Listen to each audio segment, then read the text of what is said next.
आज कोथिंबिरीच्या खमंग खुसखुशीत अशा वड्या बनवणार आहेत। तर कुणाकुणाला कोथिंबिरीच्या वड्या आवडतात जरूर लाईक करा। कोथिंबीर स्वच्छ निवडून धुवून घेतली। इथं लसूण घेतलेला आहे, जिरे, ओवा, मिरची हे सगळं मिक्सरला वाटून घेतलंय। इथं कोथिंबीर स्वच्छ धुवून चिरून घ्यायची बारीक, त्यामध्ये वाटलेलं वाटण, डाळीचं पीठ 2 वाट्या घातलेलं आहे। तांदळाचं पीठ असेल तर ते देखील तुम्ही घालू शकता। सोबतच चवीनुसार मीठ, हळद आणि पांढरे तीळ घातलेत। थोडासा खायचा सोडा घातलेला आहे म्हणजे आपल्या वड्या छान फुगून येतात।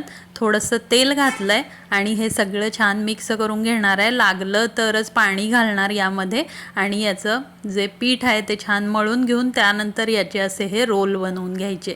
तर तेलाचा हात लावावा लागतो वरचेवर, नाहीतर हे जे डाळीचं पीठ आहे ते हाताला चिटकत राहतं। आणि या ठिकाणी वरून देखील मी थोडे तीळ लावून घेते आहे आणि आता कुकरला 2 शिट्ट्या देऊन या वड्या ज्या आहेत त्या उकडून घेणार आहे।